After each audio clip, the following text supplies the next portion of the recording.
श्रीमद्भागवत महापुराण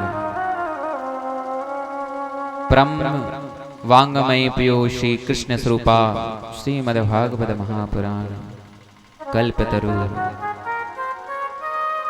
यह कथा शनरूप श्री सप्तमय विग्रह विराजमान भगवान श्री कृष्ण मम इष्ट देव मम गुरु चरण मम मात चरण श्री राधा कृष्ण चरण सभी स्थानीय क्षेत्रपाल देवता मंचासीन सभी विप्रगण वैदिक ब्राह्मण विप्र संगीत आचार्य आए हुए सभी यथा यत्र तत्र स्थाने आए हुए सभी भक्त श्रोता सभी को करहूं प्रणाम जोर जुग पानी के भाव से बंदाऊं संत सरल चित जान शुभाम शनि बाल विनय सुनि करि कृपा राम चरण देते देव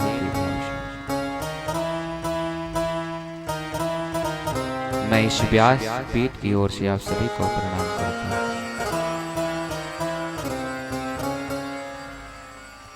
यह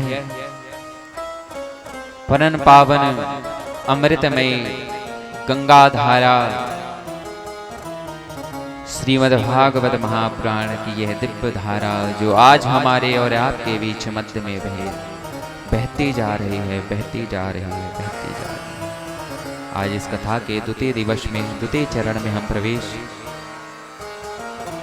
यह कथा सभी प्रकार के अमंगलों को हर कर सभी मानव के अंदर मंगल कार्य को प्रवेश करा देती है। यह वह दिव्य कथा है जिसको श्रवण करने से धुंधकारी जैसा भयंकर प्रेत भी मुक्त हो गया, शुद्ध हो गया, पवित्र हो गया और पवित्र होकर के भगवत धाम का पार्षद बन करके प्रकट हो गया। यह वह अमृतमय कथा है। इस कथा इस सत्संग की महिमा अपार है, अनादि है, अनिश्चित है। इसकी महिमा को कोई नहीं कह सकता क्योंकि हरि अनंत हरि कथा अनंता। हरि अनंत हैं और इनकी कथा भी अनंत है। इनके इस नाम गुण लीला को कोई नहीं गा सकता, पूर्ण रूप से कोई नहीं गा सकता। लेकिन जो भी मैंने गुरु चरणों से जो भी मैंने सीखा है, जो भी गुरु चरणों से मुझे प्राप्त हुआ है, वह समस्त सार मैं आपको श्रवण कराऊंगा। आपके जीवन में इस कथा के माध्यम से किसी एक का भी परिवर्तन होता है और यहाँ से आप कुछ भी सीख कर जाते हैं, उतना ही मेरे लिए बहुत है।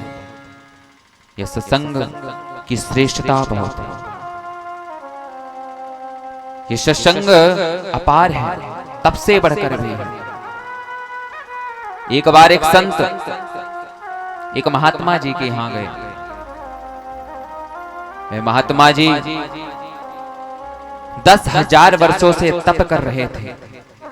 जब उनका तप पूरा हुआ तो उनसे मिलने एक संत गए।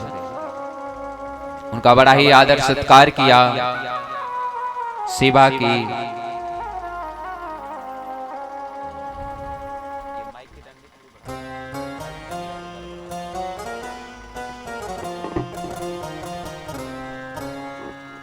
बड़े ही आदर सत्कार किया।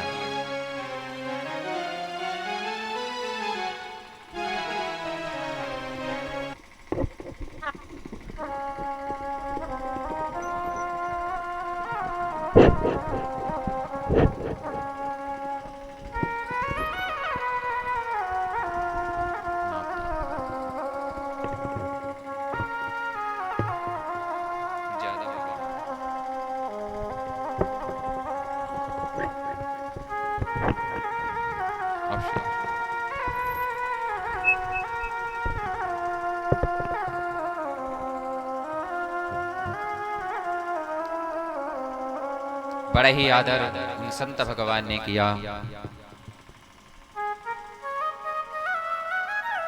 जब वे महात्मा जी के यहाँ से वे संत भगवान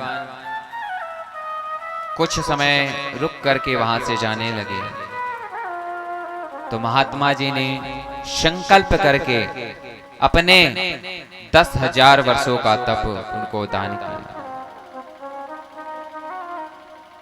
और उन संत भगवान ने कहा कि जब आपको समय मिले तो आप भी हमारे आश्रम में पधारिए। कुछ समय बीता, तत्पश्चात वह महात्मा जी वह संत भगवान के पास आए।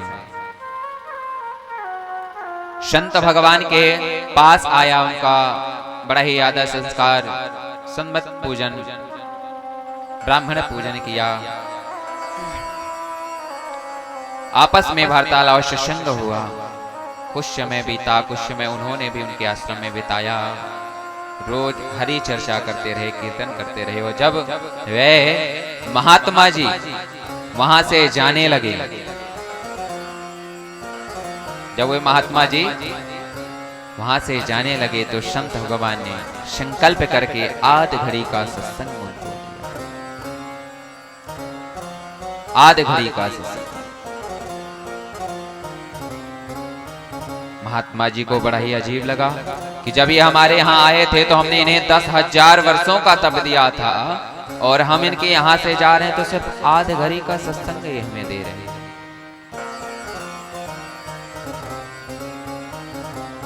वो कहने लगे, क्या हमने जो इतने वर्षों से तप किया है उसकी कोई श्रेष्ठता नहीं? संत भगवान ने कहा, नहीं, ऐसी बात नहीं, लेकिन सत्संग की महिमा ही अपार है। ये सत्संग इतना श्रेष्ठ है जिसको श्रवण करने से, जिसको करने से सहस्त्र वर्षों, अति कोटि वर्षों तक का फल हमें प्राप्त हो जाता है।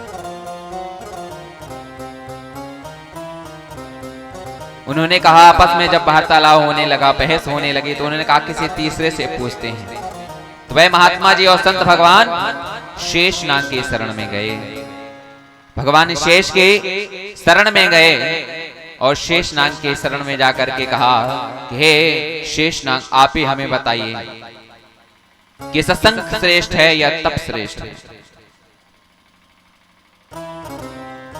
भगवान शेष नाग ने कहा कि एक काम करो, पहले तुम इस पृथ्वी को धारण करो, इस पृथ्वी को धारण करो, उसके बाद मैं बताऊंगा कि सत्संग श्रेष्ठ है या तप श्रेष्ठ है।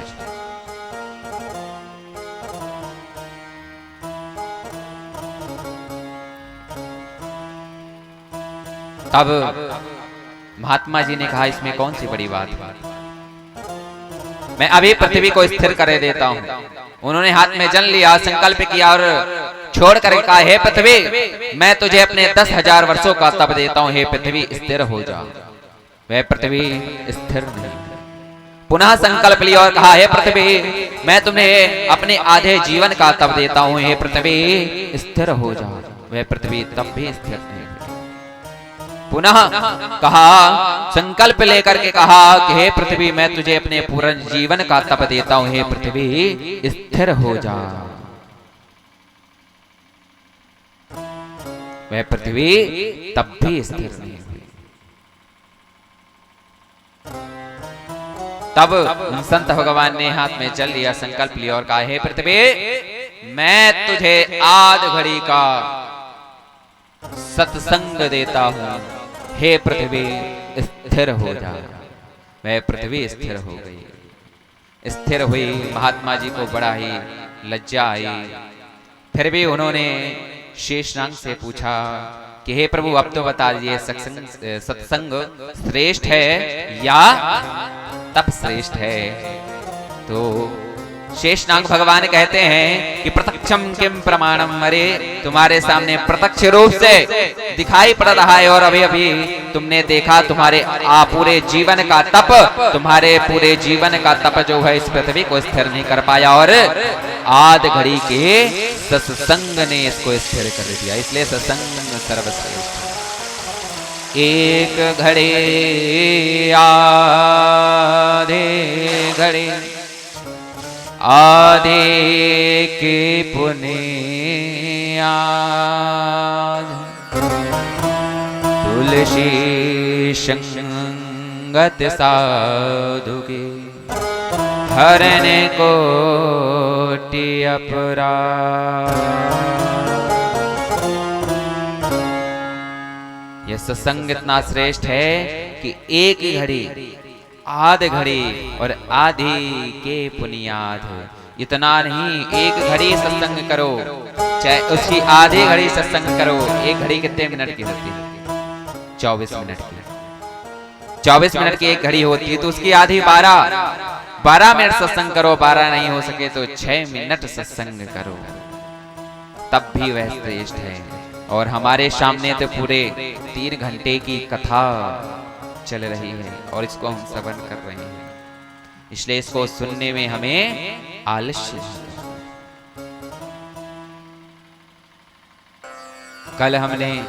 कल के सत्संग में हमने सच्चिदानंद स्वरूप का विषय में हमने सच्चित और आनंद के स्वरूप के बारे में जाना।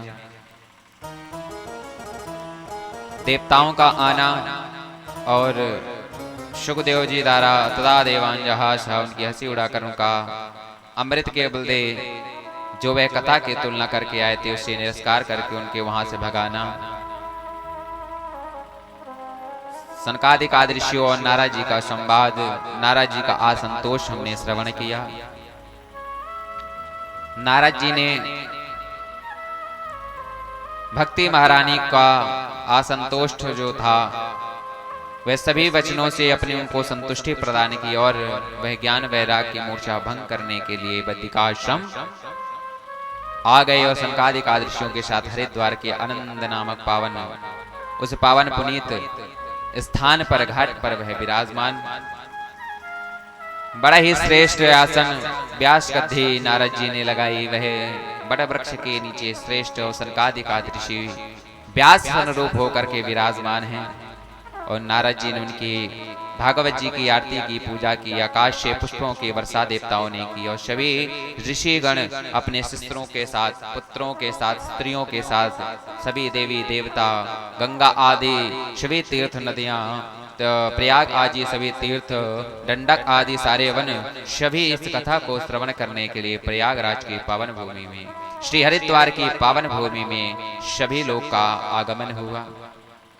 तब सनकादिक ऋषियों ने इस कथा के महत्व को गाया और कहा, सदा शेप्या सदा शेप्या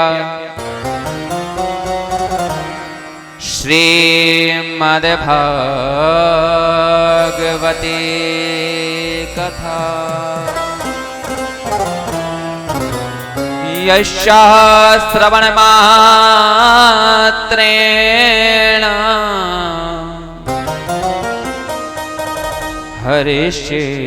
हरिष्येत्यं समाश्रये।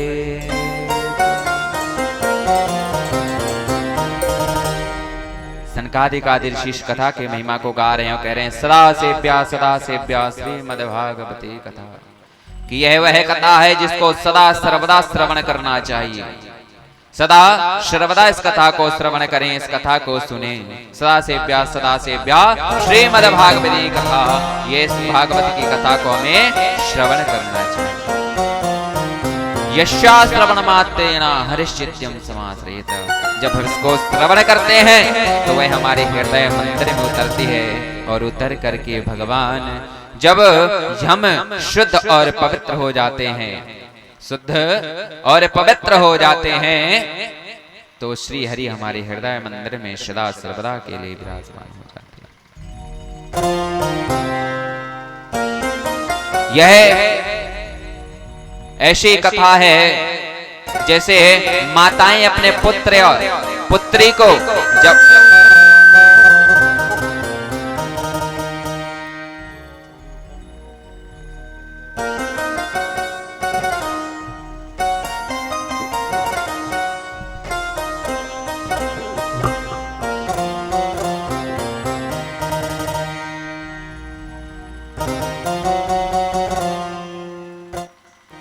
यह वह कथा है जैसे माताएं अपने पुत्र और अपने पुत्री को जब वह शुद्ध अवस्था में होते हैं, धूल और मिट्टी से सने होते हैं, तो माताएं क्या करती हैं, अपने पुत्र या पुत्री को उठा करके स्नान करा करके उसे शुद्ध अवस्था में श्रृंगार करके, सुंदर श्रृंगार करके पुनः पालने में लिटा देती हैं।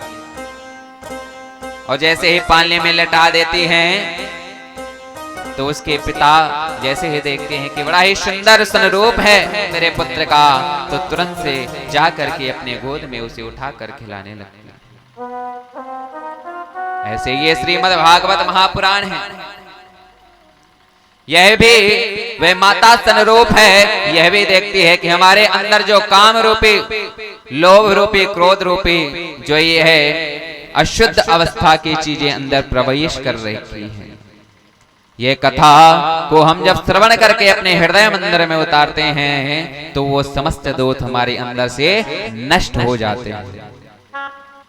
जब वह दोष नष्ट हो जाते हैं तो भगवान आकर देखते हैं और देखते हैं, देखो कितना पवित्र है इसका हृदय, कितना पवित्र है, कितना सुंदर है, चलो आज से मैं यहीं विराजमान हो जाऊंगा। भगवान आकर के उसके हृदय मंदिर में सदा सर्वदा के लिए विराजमान हो जाते हैं।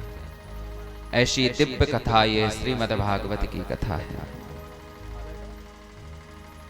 जो मरणासन अवस्था में, अर्थात मरणासन अवस्था अर्थात जो 60 के ऊपर है, 60-65 के जो ऊपर की अवस्था के हुए हैं, उनके लिए कथा अमृत के समान है।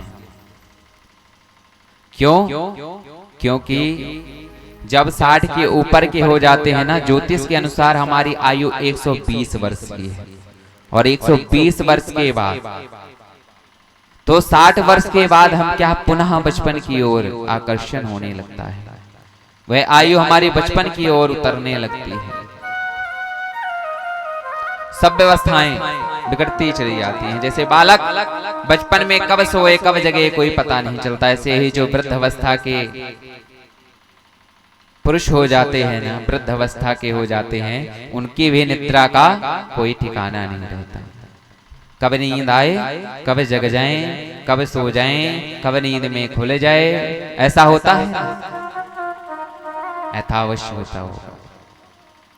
तो जो मरणासन अवस्था है उसके लिए कथा सदा सर्वदा अमृत के समान है। इस कथा को जो श्रवण करता है, ध्यान से सुनता है, वह भगवान के अभय धाम को प्राप्त होता है। यह श्रीमद् भागवत महापुराण राजा परीक्षित और सुखदेव का मधुर संवाद है। यह बड़े ही पावन कथा है। इस कथा के श्लोक और पद पद में, एक एक अक्षर में भगवान का स्वरूप विग्रह विराजमान है। यह श्रीमद् भागवत कथा सुनकर जो अपने जीवन में उतार लेता है उसका सदा सर्वदा कल्याण होता है। ओम नमो भगवते वासुदेवाय, इस मंत्र का जो जाप करता है, इस मंत्र का जो जप करता है, उसके जीवन में सभी प्रकार के दुख दूर हो जाते हैं, चिंता का नाश हो जाता है।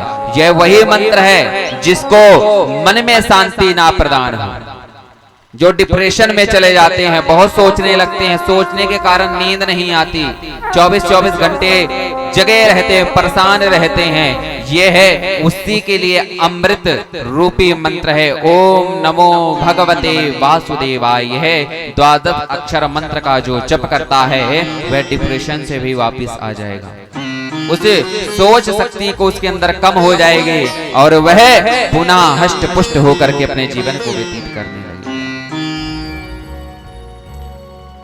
उक्तम भागवतम नित्यम कृत्यम चाहरि चिंतनम तुलसी पोषणम चैव धेनु नाम सेवनम समम। उक्तम भागवतम नित्यम कृत्यम ताहरि चिंतनम तुलसी पोषणम चैव धेनु नाम सेवनम समम।